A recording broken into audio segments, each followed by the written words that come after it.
Welcome back to Wellness with Delaney. Today I'm with Trip Ison. He is the host of Ain't Dead Yet podcast, and he talks a lot about really important topics when it comes to masculinity, like true masculinity, vulnerability, just emotional connectivity. And it's going to be a really fun episode for you guys, chatting about just that balance of like finding healthy masculinity, but also for you girls, how to find a healthy masculine man. I know this is a topic that a lot of you have been dying for. So, Trip, thank you so much for joining. Absolutely. It's my pleasure. I'm glad to be here. I'm so excited to chat. I feel like this is a long time coming. So, just to kind of start with like a big loaded question, and you can take it in any direction you want. Like, what does it mean to be truly masculine? It's such a loaded question. It really depends who you ask, right? That's part of it. And I think it's a lot deeper than just like one shoe fits all. And I say that because in today's landscape, I think that it really depends on where you're at. Being a masculine man in Manhattan is going to look a lot different than being a masculine man in South Georgia, right?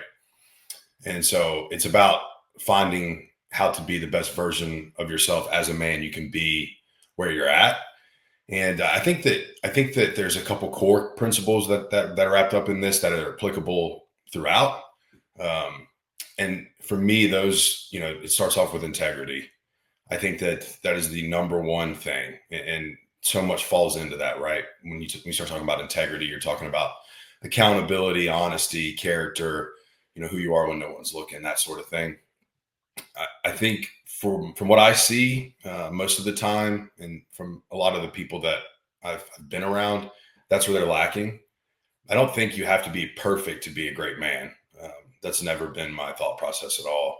It's, we're actually the opposite. We're probably the most imperfect creature. But that being said, an honest man is a good man, right? And so, an integrous man is a good man. A man with high character is a good man. I think people get it twisted though because they expect perfection out of that, and instead of perfection, I think the more important piece of that is accountability. So if you mess up, own it. If you make a mistake, own it. If you do something wrong, own it, and not just own it, but do something about it. Learn something about it, and then apply it. I think those are probably the most core things when it comes to masculinity, regardless of where you're at. And then if you start talking about regional differences, if you live on like in a farm country, you need to be able to use the land in order to be a good man. Whereas if you live in Manhattan, that's not really an applicable skill, right? They're probably going to be better at tech or something like that. So it just depends on where you're at, but I think the core principles remain intact regardless. Yeah, absolutely. Where it's like there's going to be those differences in just like realistic lifestyle, but I think what I'm hearing from you guys is that it's like generally who are you behind closed door? Who are you when nobody's watching? And I think that's really important. Nowadays, there is such an attack on both masculinity and femininity. And all you have to do is open social media, turn on the TV to see it. Everything is so lustful, so in your face. And I think speaking to men specifically, we see this culture of like the more women you have around you, the better. Like, are you on a boat with a bunch of girls who just want you, like it for that? Like, and there's just this culture of like what's seen as masculine is now this almost like domineering, using women, objectifying all this. And it's like because this pendulum has swung so far, we have like the soy boys on one end and then this on the other. Right. Like, do you think that this common, like current lustful generation is an attack on true masculinity? I mean, this is hard to talk about because it goes both ways, right? I think that a lot of times men get stuck in the realm of like, well, women don't appreciate a good man anymore, so I'm just going to maximize my numbers and not commit or lock anything down, which isn't the right viewpoint, right? And then women are on the opposite end of that spectrum a lot of times, trying to do their thing. So I think social media is probably the biggest problem. If you really boil it down and you start to look at how people promote themselves, everyone thinks that there's great options on the next page, and the truth of that is like, well, that's just not the case. Um, Most of the people that I've gotten to meet that I've even idolized at times through social media, you meet them in person and it's a letdown, right? They tell you never meet your heroes, and that's so true. And I think that that's the difference, though, is people are confused of what's real and what's not. And I think that like there's like the Andrew Tates of the world, the Dan Bill Zerons or whatever his last name is, and a lot of men or young boys pursue that lifestyle. But and I get it, I do. I actually understand it. I think it's actually less risk when it comes to your actual frame, because anybody who's been through a heartbreak, especially as a man, I can't speak for women, knows that when you actually give everything to someone and that isn't appreciated or it's rejected, it breaks everything in your ecosystem. Most men won't admit that, but that's just the truth. It Mhm. shatters everything, and rebuilding that from scratch is not fun, right? A man that gets hurt, his rebuild looks a lot different than a female's.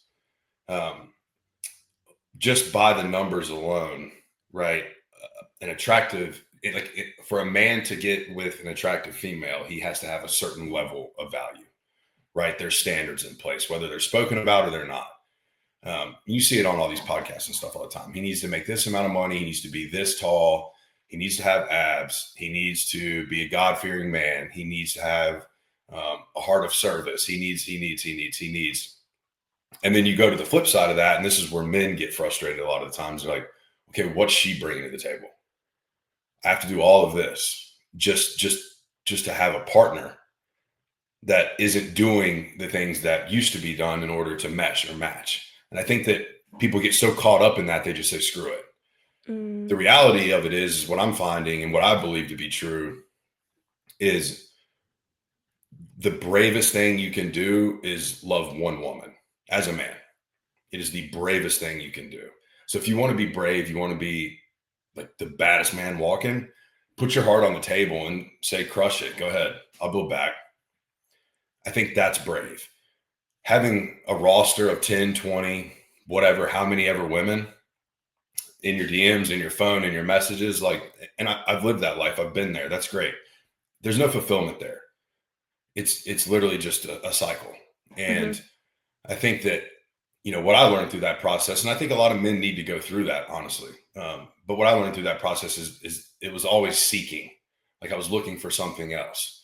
The best version of myself existed in a relationship where I gave everything I could to that relationship. It Yeah. didn't work. It didn't work out. That's okay. But I know, like in my heart and soul, that was the best version of me because I know how it showed up. And I never did that when I had a roster of women. So is it risky? Yeah, it's super risky, especially in today's climate. And again, like it's it's so confusing, I think, especially younger guys. Guys in their 20s will ask me all the time, what do I look for? And I tell guys in their 20s this specifically. Nothing. Just build yourself. Work on yourself, get your head right, build a business, get in shape. The right things will come through your path.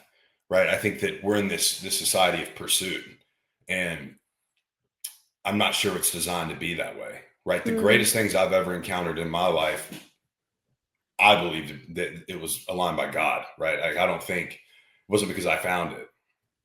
And the other piece of this is people are looking in the wrong place. Like I tell especially younger guys this all the time. Your wife is not blacked out in the bar on That's Saturday true. night. That is true. That's not where she's at, right? That might be your next, right? But that's not your wife.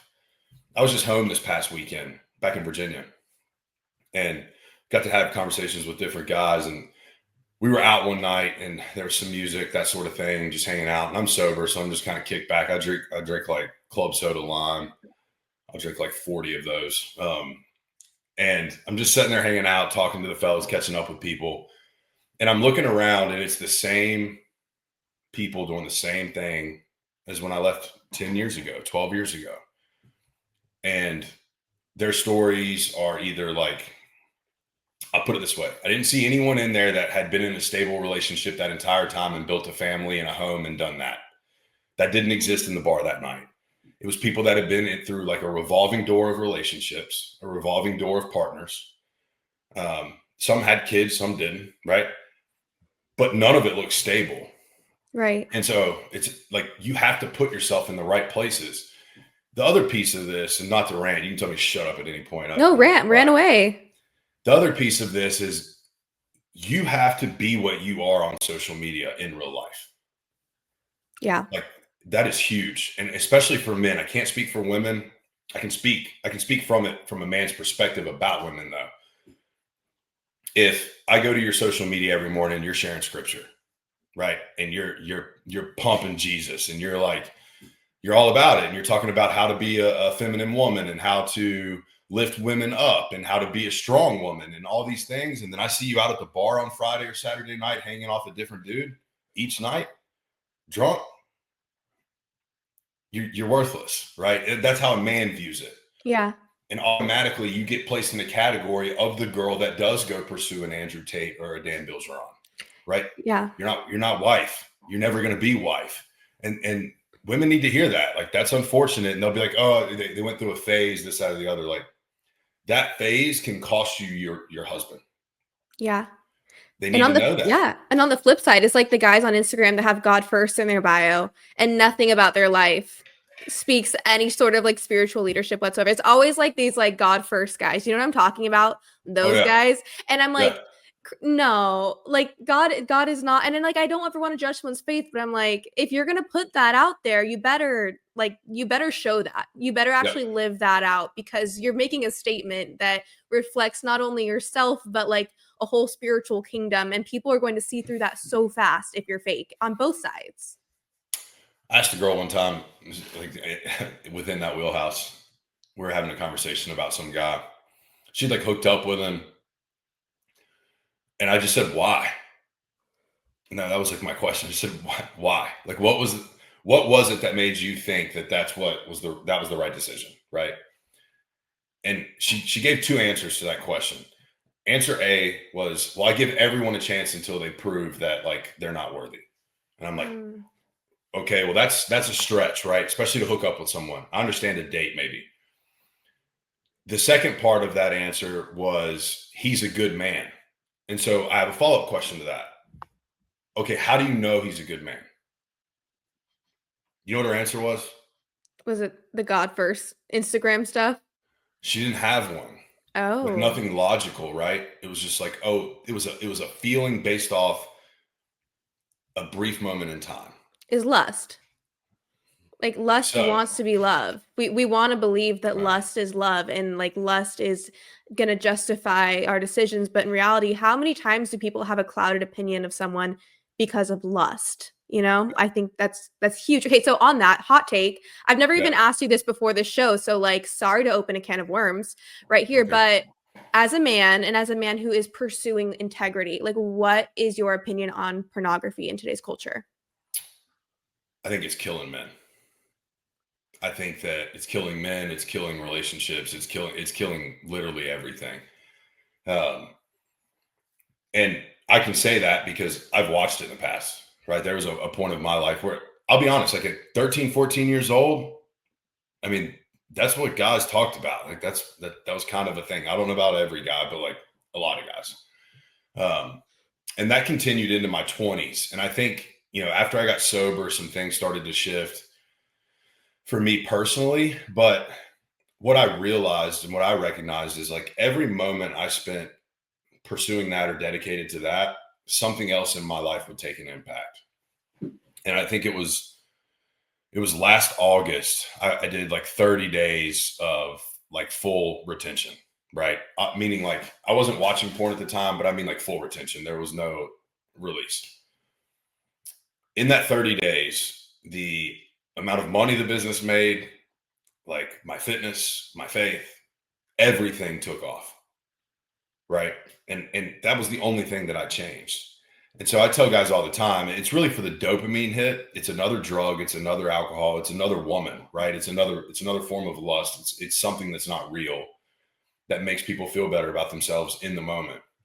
The issue with it is the depression that comes on the backside, right? Most men that watch pornography and masturbate to it, there's the high, there's the release where they feel good, they can relax, it decompresses them. But there's a level of shame that comes with that, especially if your moral code is decent at all. The other thing it really impacts is, I've talked to guys before that are in relationships that watch porn. and it deeply impacts their relationship, right? On multiple levels. I don't mean just like on a sexual level, but just on an intimate level in general, intimacy being much more than sex, obviously, there's a greater impact there. The ability to get close to someone, the ability to like share vulnerable moments with someone when you know you can just go in the next room and have that release and you don't have to try or work or be a better person in order, you know what I mean? Like there's nothing driving you to improve, and it impacts the relationship, and a lot of relationships fail because of that.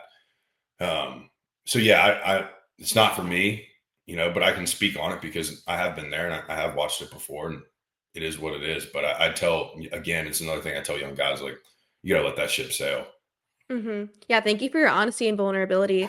I think that's the people who've experienced it and like been on the other side and come through that are typically the ones that have the strongest opinions too, because they know the damage it does firsthand, but then they also know how it like can up level you to live life without it. And it's so interesting that you mentioned just like your 30 days and the skyrocketing, because even just from like a mitochondrial standpoint, like, if a guy is constantly masturbating, he's not like he's literally not gonna have the same level of, like, energy, vitality, fertility, all these things, and so, literally, that will drain your energy and make it harder to succeed in life, but, yeah, speaking as a woman, I can honestly tell you that I mean, I'm married, God bless, but, like, if I were in the dating world, I would never even look twice at a man who is, like, looking at pornography even while single, and I think that's an important one too, because like you mentioned the relationship, right? So I think a lot of guys could hear this and be like, okay, cool. So when I meet the right woman, I'll give it up. What would the case be for giving it up while they're single? Just do it. And this is what I'll tell guys too. I did the blood work. So again, I wasn't watching porn at the time, but I was releasing. This would have been June of not this previous June, but the previous June. I did my blood work. My T levels came back at like 330. They were low. I did it at the end of August. They came back at like 1400. Wow, that's massive. The doctor didn't even believe, like, he's like, this doesn't make sense. And I'm like, no, no, no, that was the change. Everything else has been the exact same. Wow. So, average, like, and that's another problem in today's society is actual T levels of men. And it's because of what we eat and how we move our bodies and how we work and all these different things. But that alone was enough for me to be like, hey, I don't want to be operating at a third of my capacity, because what men need to realize, like, that is actually like your energy, your power meter, if you will, right? How much power and how much strength you have is very dependent on your T levels. Willpower can carry you pretty far, but that is like that's your super fuel, right? And Mhm. so I'm not willing to operate at a third of my capacity. I want to go all the way, all the time. And so for me, it was an easy transition to make. Um, but yeah, I think men that are single, like again, you have to do the things that you want to be with the partner that you want to have before you find them, before you get them. So like if it's never going to happen when I meet my person, right? It's like, okay, this is the standard. This is the person that I'm looking for. And you need to look in the mirror and make sure you're operating at or above that level. And if you're not, you're lying to yourself. You're not gonna cross paths with that person. You might get like a love bomby, like narcissistic version of them, but you're not going to get like a pure person, if you're not being who you say you are and who you want to be and who you want to meet. Yeah, absolutely. Okay, I kind of want to get into this for men and for women. So first of all, like you being a man and you're single, correct me if I'm wrong, right? Single. Currently, yeah. So for you, like in the season of singleness, what are the main things that you are working on to be ready to be a husband? So it's simple for me: faith, fitness, family, finance. I don't care about anything else. If it's not pouring into one of those four cups, it doesn't even cross my face. I don't care about it. And I think that those faith has to come first for me. That's really important to me. I'm a God fearing man. God saved my life through my sobriety journey and all these different things. And so I honor that with everything that I have. He gets all the grace, and he gets all the love. He gets everything. He gets all the glory. I mean, it doesn't matter. So that's first and foremost for me. The fitness part of it is important to me because I think it says a lot about a man in general, like his presence, his stature, his posture, um, especially in today's society. Like, depending on where I'm at, right? Like, if I go into a restaurant in Austin, Texas, this is just me being honest. there's plenty of times where I feel like I'm the only man in there. That's what it feels like. If I go into a restaurant in Green, Texas, it's full of men, right? It's just different. And it's because I think there's a physical side or physical nature of being a man that's important to upkeep. And we kind of glamorize this other side of men that are a little softer, a little more dainty. And I think that that's been a different impact, but that's besides the point. Finance is important because I feel like I don't want a woman to pursue me for my like monetary value, like what I have in the bank or what my assets are. I think it's more of a representation of my work ethic and what's been built, which is a much more important piece than the actual dollar itself. Because I believe, I mean, you could take everything away from me today, I'd build it back. Like it doesn't matter, and I think that a man needs to have that. So in order to have that, you've had to have built it at least once, right? And then family is just pouring into my family, and family being friends too. There's people, family's like I think people get family confused sometimes. Like just because you're born into something, or this is a cousin or that's a cousin, I feel like we owe them something, and I don't operate that way. Like there's people that I went to high school with that I consider family in college, and all these different things. So I pour into them. But outside of those four things, those four realms, like there's nothing to focus on. I don't care if I go on a date this weekend. I'm just as happy sitting at a nice restaurant eating a steak all by myself. Um, because I really believe this. You cannot and you will not find the right person until you're whole within yourself. Mhm. You have to have that. And those are the four things that fill my cup. Yeah. And so those are the four things I pour into. And I think that the right person at the right time will come into alignment. I don't stress about it though. It's a lot different for men. I can acknowledge that. We don't have like a biological clock, right? In the same way. And I think women, and this is just me, I'm going to speak blunt here. I think a lot of women settle um, for not great men because of fear surrounding this biological side, right? Like I'm running out of time. I see it all the Mhm. time, and it's sad. And so the only way to counteract that, really, there's two ways. But like for me, we need to build better men first off. And so how do we build better men? Well, we've kind of talked through that already, but it's also like you need women on the other side building better women. Yeah. It goes both ways. And I think that, I don't know, I think the deeper you get into this journey and the older you get and the more wisdom you pick up on and the more experience you get, you start to see like your perspective on everything really shifts, it changes. And like, I'm not attracted to the same things that I was when I was in my 20s. Mhm. It doesn't hit like that for me anymore. And I think that a lot of men go through that, and I think that's why it's important. If a man's in his 20s, most of the time we have no clue what we're looking at. It's just like our brains are different. We're a little bit slower. Yeah. But once you hit 30 and you start to figure things out and put pieces together, most of the time when those shifts take place, you can actually see things in a light that actually represents what you're looking at. So that's why I tell men, like, I think we'd be better as a society if men couldn't get married till 30 and women couldn't get married till 20. Right. Yeah. Like, and people be like, well, that's weird. Like older men, younger women. No, I'm telling you, that is like the intellectual / mental emotional capacity difference. And like, that is the span. Mhm. And I think we'd be a better place if that were the case. Men would be better husbands and fathers if they waited till 30. Right. And I don't know. That's just how I feel about it. Yeah, no, I want you to have your hot takes. That's why you're here. Okay, so then with all of that, you're like trying to become the ideal man and then trying to build up other men to become that as well for the women, right? But like when you're looking at women, like speaking to the single women here, like when you mentioned earlier wondering what women bring to the table, do you mean more in like a career aspirational sense or do you mean more in like a nurturing homemaker sense? So, yeah, like for me, I have a different answer here. It is a man's job to provide a frame that a woman can do whatever she wants to do inside of that frame. That's what I believe. Cool. So, the woman of my dreams, my wife, if she wants to build businesses, hell yeah, I got your back. Let's build them. if you want to be a homemaker and a nurturer, hell yeah, I can provide that for you. Mhm. But I don't want a woman walking into my life feeling like she has to contribute and that's going to take away from who she actually is as a woman. Like I don't want to create that. Yes. So it's important for me. I can't speak for all men on this. Like every dude has a different vision on this, and that's fine. Some guys are super traditional and they're like, I'll do the 9 to 5 thing. I want her to stay home and take care of all this so I can come home and chat her after work. There's guys on that side. Then there's guys on the other side. They're like, well, they just want to be like this power couple and build businesses and do this, that, or the other. And that's fine too.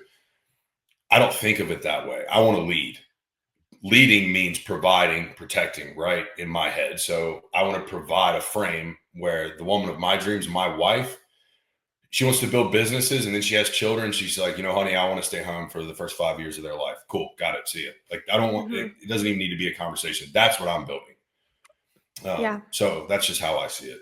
No, I like that, and that's kind of similar to what I always say too, like, my hot take is that, like, if a woman works in a relationship, in a marriage, if a woman works, it should be because she wants to, not because she has to, and I think a huge reason for that is, like, okay, so how many men are unsatisfied because they feel like their wife is a nag, and she's miserable, and she's always tired and never wants to have sex, and all these things, right? But I'm like, how often are these women literally in fight or flight because they're trying to be everything in the career, like, career world, working for some other man, and trying to be everything at home working for their family, and they're depleted, and I'm like, truly, I think if men want this, like, happy, sensual, like, loving, nurturing, high libido, like, wife and son dresses, like, you know what I'm saying? I'm like, you gotta take her out of fight or flight, truly, because women were not meant to live in that same competitive, constant, like really high stress environment that men can thrive in because we just have like different hormones. So I always say, like, if a woman's in fight or flight, she will not be the ideal wife. But like when you can get a woman like to a place where she can relax and she can like rest in whatever she's in, that's when you have like the kind of wife that will like nurture you the way you want to be nurtured. So I say that and For people sure. probably disagree, but like it's No, just my stance. it's a good take. But here's the other piece of that. It doesn't matter. Like for some, and I feel like men need to hear this. I've lived this one time. It was a one-off, one-time experience. But some men need to hear this. It doesn't matter how amazing your frame is. There is a such thing as a woman who's so broken she can't feel safe in anyone's frame. There's work she has to do Mm, first, that's true. right? You can't save everything. It doesn't matter how great your frame is. Ego gets in the way with men, right? Like that was me. I'm like, my frame's so solid it doesn't matter because I never had a problem with the things you were just talking about, like libido or like women wanting to nurture or show up in a certain way. All I had to do was show up as me. And when that happened, those other things kind of fall into place naturally. It's not really much of a challenge.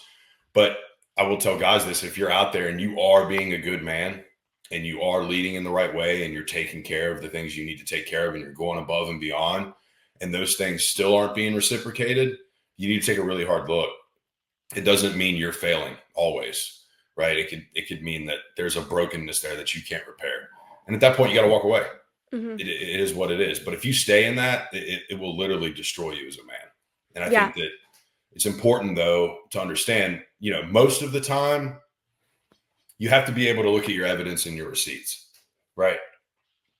For me, when I look back at my past, whether it's in romantic relationships, friendships, or whatever, most people have felt very safe in my presence. They've been able to open up, have conversations, deep emotional connection. Everything's okay, right? I had one experience where that wasn't the case. And the ego side of me pushed it way deeper than it needed to go, right? Because I was like, I can figure it out. I can get there. I want this to work. The reality of it is, though, not everyone's capable of that. And you have to look at those receipts and say, is it me or is it the other person? Well, if everyone else you've ever associated with has no problem connecting with you on that level, and then all of a sudden there's one that can't, it's probably not you. It's probably Hmm. them. And Yeah. I think that you just have to have the emotional awareness to sit down and look at it. And you have to pull yourself out of these situations. Like as men, again, I can only speak for men, we bury our heads so deep that we can't see what's really happening. And then that's why when things go wrong or things go down, as you remove yourself from the situation, the further you get from it, you're like, holy cow. Like it was so obvious. No wonder everyone was telling me to get away or to run or like this is a bad situation. But when you as men we get so deep into it, thinking we can fix things or thinking that it's our problem or even being convinced that we're the problem. Right there's manipulation tactics involved in that too. Um, Whereas like we have to be able to step back and look at it for what it is. So I do want to say that I don't think that 100% of the time that it's all frame related. I think sometimes like someone can be so broken that it doesn't matter. That's true, yeah, and when you're dating and you're looking at who's gonna be, like, your future spouse and, like, parent of your children, these are really important things to look at, because like, that's the time to be picky. Because I mean, I'm a big, like, get married once, and then once you're married, you're in blood covenant, figure it out, but up until that moment, be as picky as possible because, like, that is the who you marry is, like, the biggest decision to make aside from, like, deciding to give your life to God, truly. It is humongous. So, okay, and you were mentioning kind of your friends, and I did want to ask you about this. I know in like your social media side, you've talked a lot about the importance of your circle and building a really good circle, being picky and just building that like group of high value people around you. And then on the flip side of that, we I feel like are seeing maybe it's different in Texas too, but I know at least on this side of the country too, like we're seeing a huge loneliness epidemic and men and women are having a really hard time finding people to connect with. So just from your perspective, like how do you build a circle of people from scratch? Get ready to be lonely. I mean, that's just the truth. Look, you find people that are surrounded by tons of people and they have a bunch of friend groups and they're always bouncing around from group to group and person to person. That person isn't high level. I hate to break it down for people like that, but like I'll argue with anyone on that take. You cannot operate at a high level and be involved with that many people. Mhm. It's just not possible because there aren't that many high level people. It just is what it is. So if you want to get to that level, step one is become that level, right? Like, so become everything that you think that you want in a circle. Naturally, when you do that, I believe it to be this way. God's going to place those people in your life. Like that's what's happened in my life. Um, the scary part about it is as you continue to grow, you have to be willing to accept that people that you've met on your journey aren't necessarily willing to continue to grow with you. Mhm.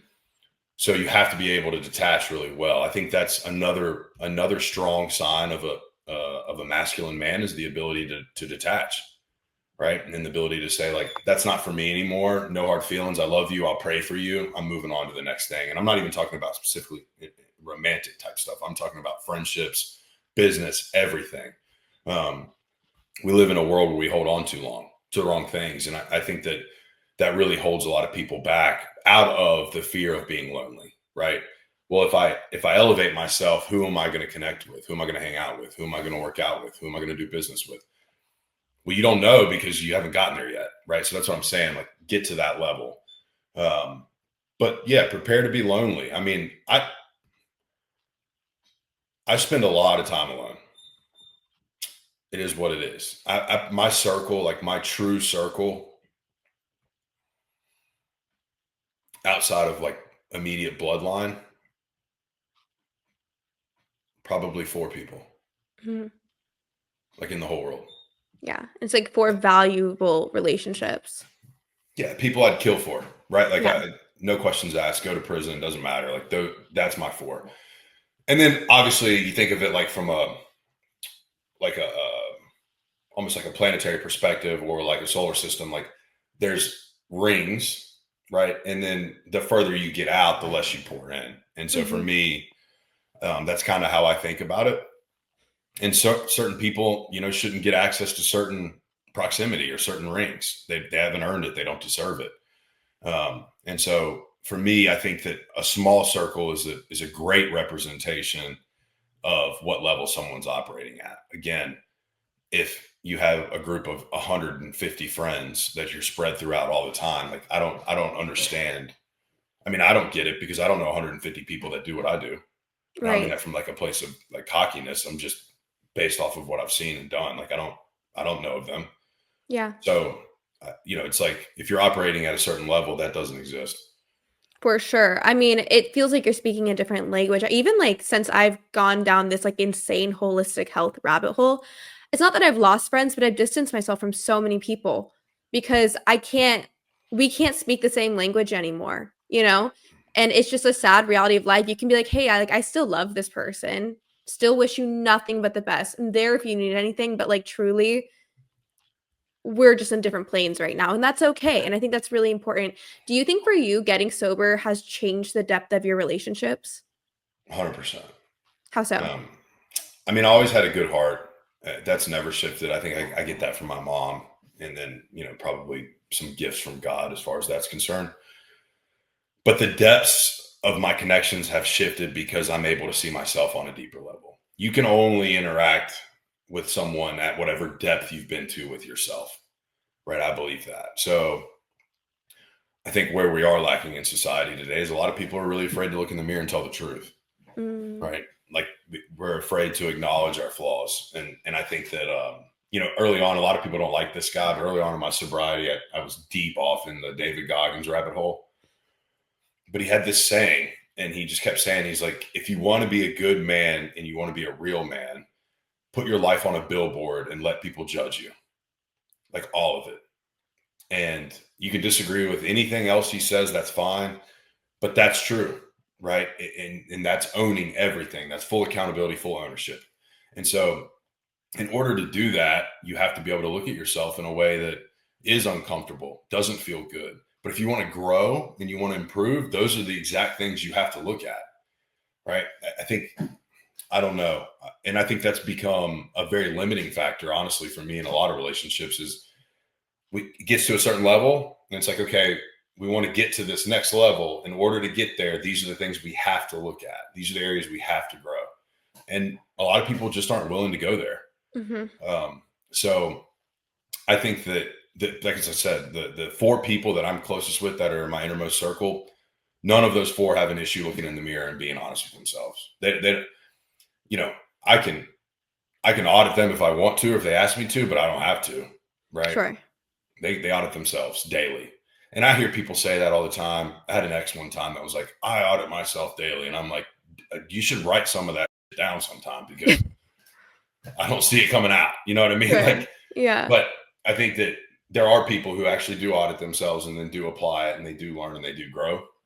And that's what I would say about my inner circle. Like the depth is there, that connection's there, but that's probably the most important piece of it.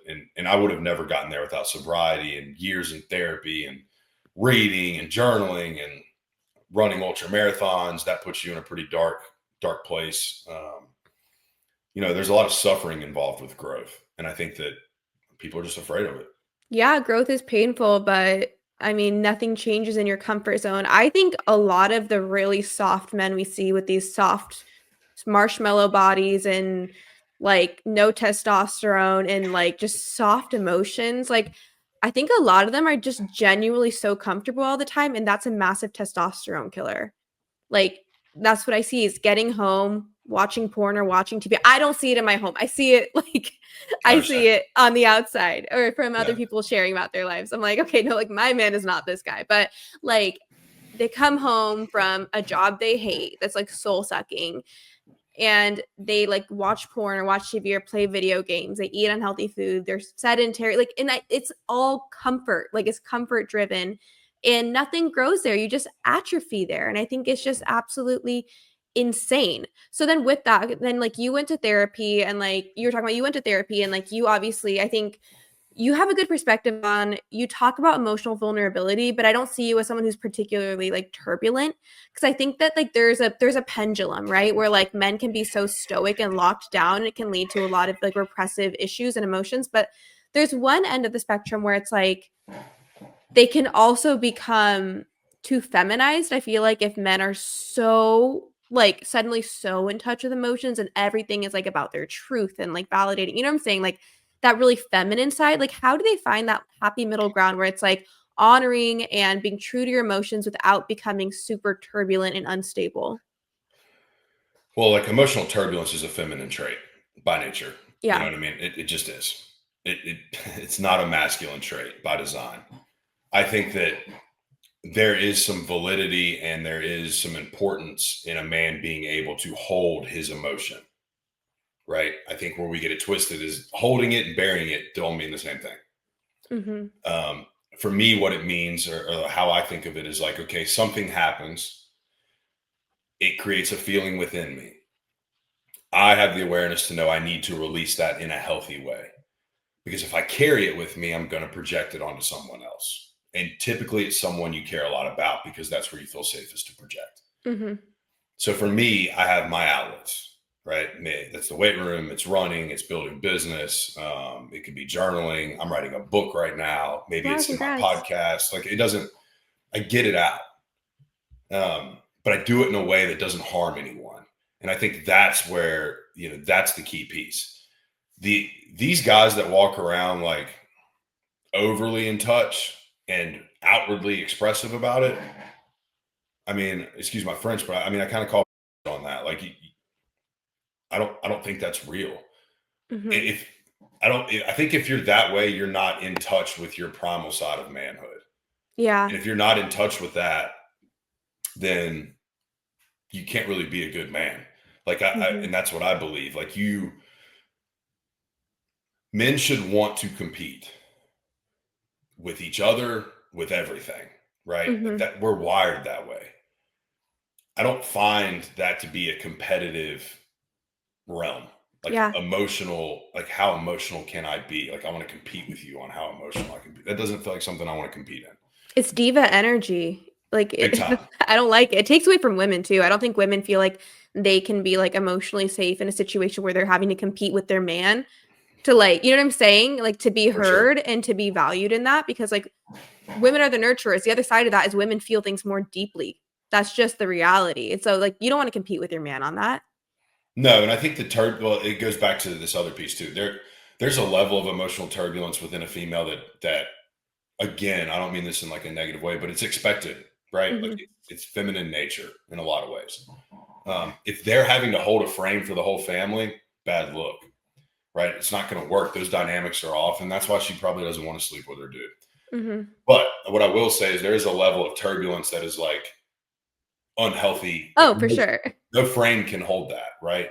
Yeah. As she has issues, right? Like, people need to be able to say that and say, like, it is what it is. But I do think like a healthy version of a man can also view that. And I've failed at this in the past, actually. Like, I've been in a situation not that long ago that there was a lot of emotional turbulence, and it made me insanely emotionally turbulent, which is completely out of character for me. It's completely out of frame for me, which only led to further problems, right?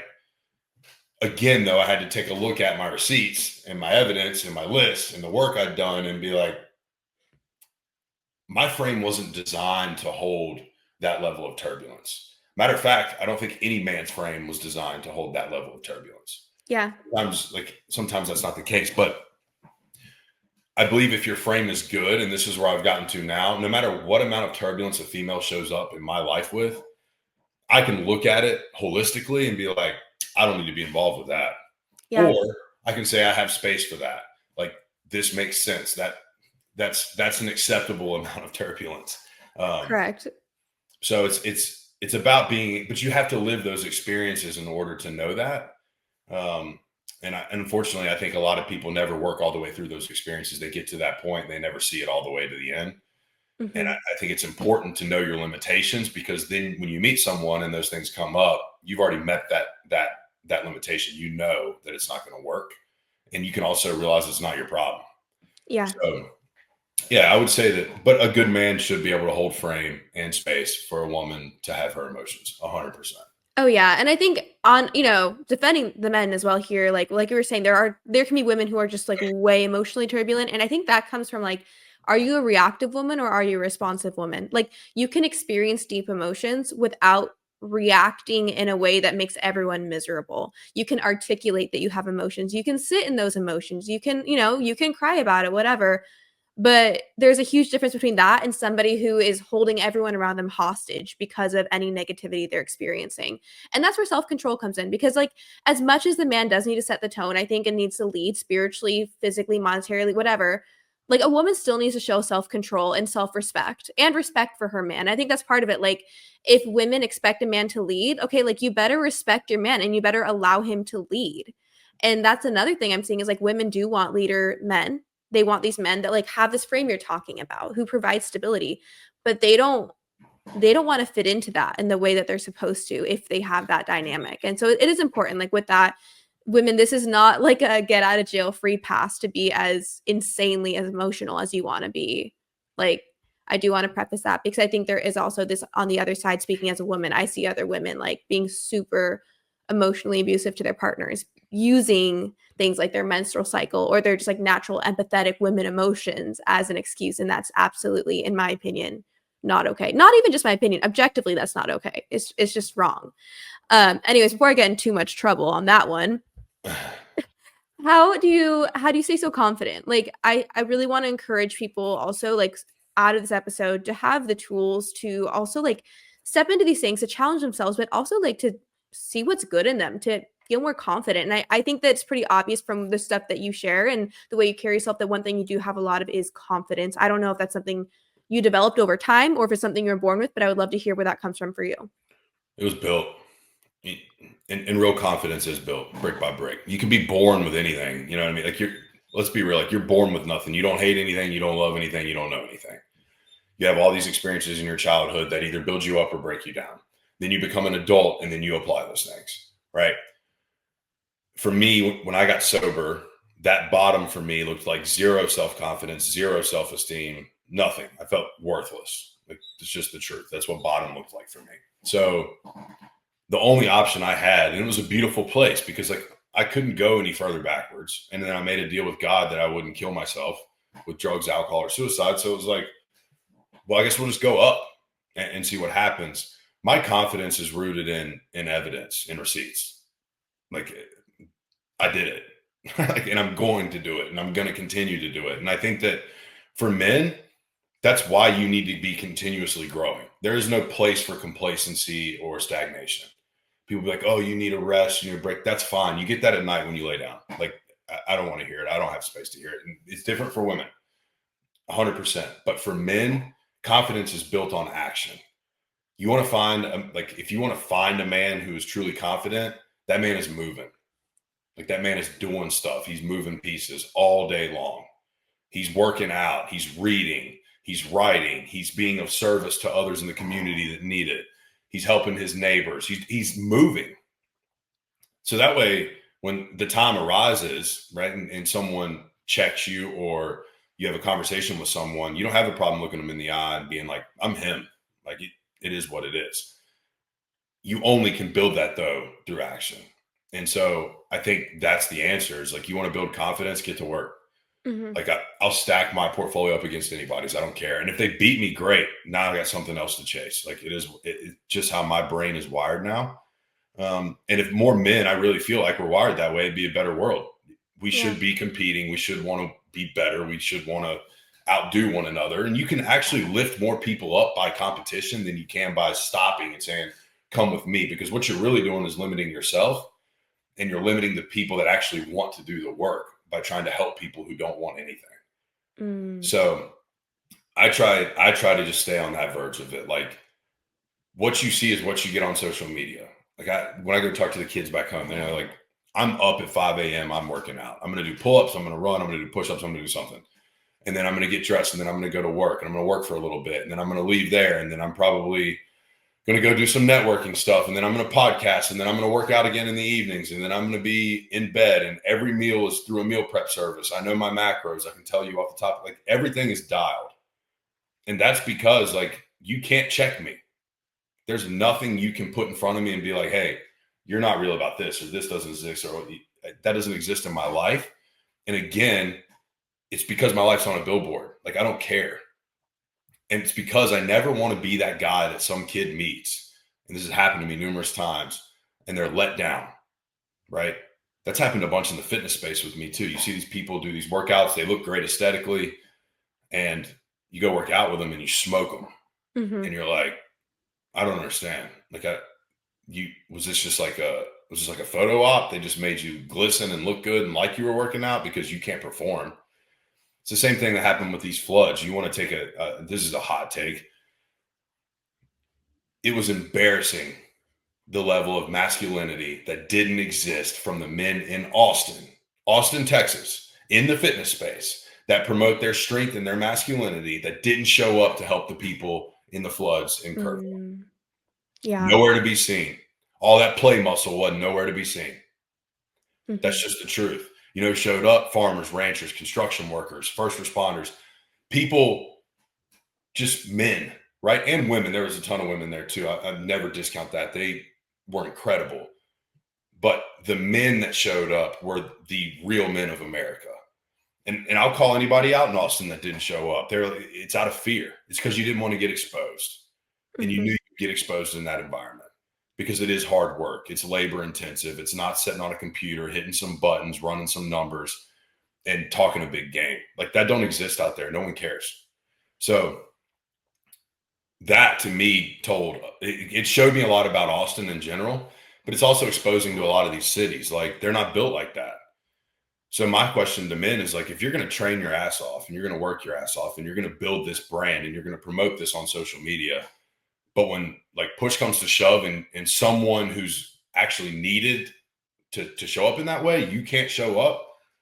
That just tells me everything I need to know about you. The whole concept of you is fake. Yeah. Well, that's So when fitness is all about looking good. And there are reasons that men should be like physically dangerous and it's not to look good. That's just a perk. no, you should dream as a man, you should dream of the opportunity for someone to come into a restaurant and do something stupid while you're there. Mhm. Be a dream. And another thing, women, if you're listening, you go on a first date with a dude and he puts his back to the door, walk out. Yeah. Walk out of the restaurant. Don't ever talk to him again. It's the most beta thing. I've told so many people this and they're like, what, really? I'm like, yes. That is hardwired in men. You should always have your back should be against the wall looking out. That's your job. Mhm. Women will be like, it's not that important. Yes, it is. Because it speaks to a much deeper level of who he is. One, he doesn't have awareness. And two, like if something does go down, he's probably running, Yeah. right? You don't want that. And so I tell women that and they're like, that's crazy. But I'm anal about it. And you know what's crazy? Even crazier is the men that I'm close with are more anal about it than I am. I was back home this weekend. Me and a buddy went out to dinner with a paralegal and attorney to meet over some trust fund stuff for one of the flood victims, right? We were like arguing on whose back goes to the wall. We're Amazing. uncomfortable. Yeah, well, I'm like, no, dude, don't, and let me. No. And he's like, no, I can't. He's like, I can't. So we went back and forth, and both of them were females, and they're like, this is a little much, guys. Like you're taking it a little far, and it's like, no, it is what it is, and I Yeah. think it's holding the door, right? It's opening the door. It's it's treating a lady like a lady and protecting a lady. Mhm. Now, not all women are deserving of that. It is what it is. But the ones that do deserve it, they should be treated as such. And they should be treated as such with that level of respect until they show you that they're not worthy of it, right? And I think that's just like another take for men to pay attention to. But yeah, I don't even know where I was going with that one. No, I love it. It's so true, and I think it's such a great take that, like, men need to understand the importance like, okay, so I you probably heard this too, and I think this is a great illustration of, like, what you're saying, like, the importance of being, like, physically dangerous, but then also utilizing that and having that inner primal, like, protect and provide, like, I'm gonna be the person getting up in the fire, like, if something happens, but there was, like, one of the most historically, like, prolific, like, child molesters in history. I don't remember what decade it was in the 1900s, like, 80s probably, but he in, like, prison interviews had said the one thing that actually deterred him from a potential victim, like, how he'd pick his victims were the ones that had a dangerous dad, he would stay away from them. And I'm like, that in itself is just I think such a perfect illustration of how important it is for men to be tough, to be scary, to be protectors, to exude that. It's like, this is not about you. It's not about like having a six pack and like looking really good on Instagram and flexing your muscles. While that is like obviously a reward of the labor, sure. But that is not the purpose. Like when push comes to shove, like, do you have the functional strength and the functional level of like testosterone and that like inner primal drive to actually do some damage if you need to? Because if not, then like you need to get to work. And it's really important for men to be dangerous because, like, I don't want to be dangerous. I'm a woman. Like, I want to be protected and I want to bring life into the world and nurture it. I don't want to have to be dangerous, like, unless my husband's Yeah. not around. But like, it's so important. And I think for men, like, they'll be shocked by A, the women they attract, but B, like, the kind of woman they'll cultivate too. Like, when they allow her to rest in the safety of, like, I've got this. I think it's so important. Yeah, and it's unspoken. Yeah. I tell guys this too. If there's a man out there that like in his brain thinks that he can 1v1 you and take you, you're not working hard enough. I Mhm. was telling like there needs to be three. Make sure you show up with three. Yeah. Like because and that's how you should think. Like you should be working to that level. Yeah. Um, because again, it's not even about that really happening. People are like, oh, he's a psycho. No, it's the confidence that comes with it. Mhm. People can feel that. People know. You walk Yeah. into a room, it's an aura. They feel it. They're like, all right, that guy's good. Like Yeah. my family's good because that guy's here. Yeah.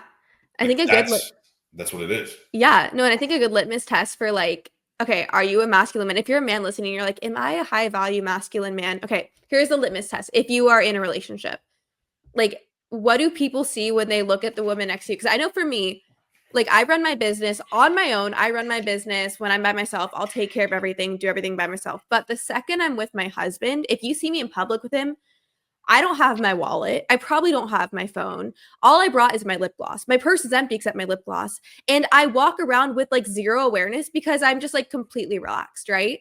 Like I You let my got it. husband, yeah, I let him guide me where I need to go. He'll be like, "Did you see that car?" I'm like, "No, but if I wasn't with you, I would have seen it." Like literally, because I'm like, for women living in this world, you're constantly, when you're alone, you are like having to analyze threats. When I'm alone walking, like, and I see men and it's just me and them, I'm analyzing the situation, right? It's a lot.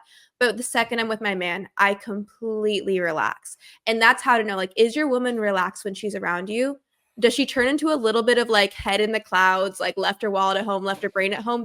I think that's a very good sign because For that sure. shows she is confident in your leadership and feels safe around you.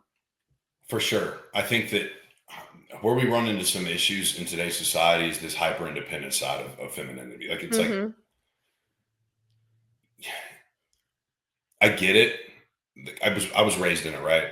Single mom, dad left when I was 5. Mom had to be mom and dad. She's a savage, right? She's still a savage. Like she's the most badass human I've ever met in my life. But that being said, there are certain things that she cannot do. And I'm talking about my own mother, like who I believe to be the most powerful human on the face of this earth. There are certain things she cannot do because she's not designed to do them. Right. So Mhm. we need to break down this whole like, uh, we can do it all. Like, no, you can't. Right. Mhm. And just like men, I can't do it. I can't do it all. We need each other. And I think that that's such an important piece of this. But to your point, if, and it goes the other way too, like if you're one of the baddest dudes walking and you know it, and you're with someone who's like hyper vigilant and always like just again emotionally turbulent, fight or flight, it probably ain't you, bro. Mhm. There's some other stuff going on there. Maybe she's been with a lot of men who weren't that, who did abandon her, did cheat, or they weren't faithful, or they weren't protective, or they put their hands on her, or they were emotionally abusive. That can all be true, but that like you can't repair all of that. You can show up in a way that gives her the space to do that work and meet you. But if she's not willing to do it, then it'll never happen. Mhm. But I completely agree. Like I don't like if I'm with someone, even if it's a date, if it's a first date, I don't want them to work. Like the first thing I want a woman to feel when I meet her out on a date is like I don't got to worry about shit with him, Yeah. right? I'm like from the sense of like she's good, she's gonna be okay. Yeah. Everyone else might be, but like she's fine. Like Yeah. that's how I think of it. And so, but the only way to do that and show up in that way is to put in that type of work. Mhm. And I don't think a lot of men are doing that, to be honest with you. There's some out there, don't get me wrong, like there's some there's some pretty bad dudes out there that are doing the right things that are good men. Um, but I would say in today's day and age, it's probably like 80-20, Yeah. right? There's probably 20% good men and there's probably 80% worthless. Yeah. Beta. I just call them all soy boys. That's like my Yeah. Either you're an alpha male or you're a soy boy, and I have no time for soy boys. So, what is your biggest wellness goal right now, Trip? To be high functioning. I did the whole endurance thing.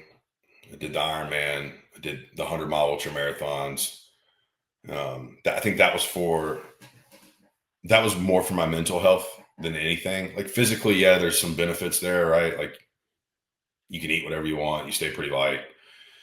But mentally, emotionally, it really forces you to remove ego and all these other things and dig into places that you probably wouldn't unless you put yourself in that position.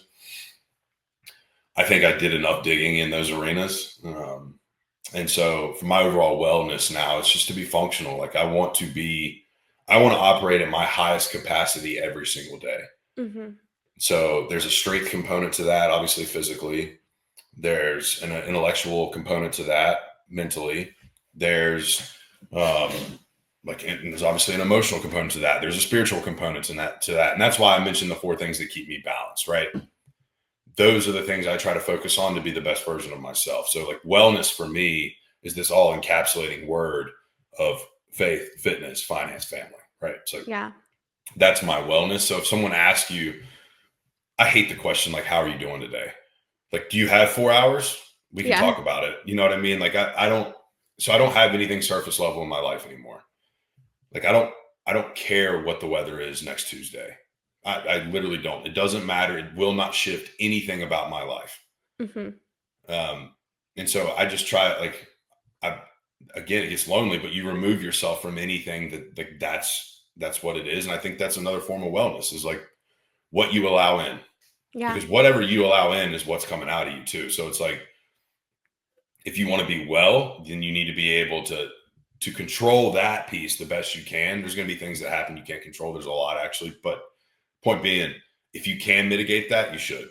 Yeah, absolutely. For sure. Like I think it's really important. And even just, yeah, getting through that, like, hey, how's your day going? Like that, just like shallow depth. I think it'll really change how you operate with other people too. Like speaking to the audience here, when you start to go deeper and share the things about yourself that like you think people are going to think are weird, ask deeper questions. Like when people share with you, prod a little deeper, show interest. It's pretty shocking how relationships blossom and the awareness and just like the depth that you can gain from people. So I think that's really beautiful that that's where you're at. Where can people find you, Trip? Any social media, Instagram, the handle is trip Ison underscore. And then the podcast is just ADYATX. So either of those platforms is fine. If anyone's struggling with their drugs, alcohol, suicidal ideation, depression, anything in that world, feel free to contact me through the ADYATX page. I'll do anything I can to help you work through that. So yeah, those are the easiest ways to get to me. Absolutely beautiful. Well, thank you so much. You guys, if you love this episode, make sure to check out Ain't Dead Yet and just give it a listen because it's a really great podcast. And those of you that love wellness with Delaney and stuff we cover here, you're going to love what they cover there too because they do go really deep on topics that are so, so important. If you love this episode, please make sure you give us a 5-star rating. Make sure you share it to your story and tag Trip, tag myself. Let's get this word out there. And I hope you have a wonderful rest of your day.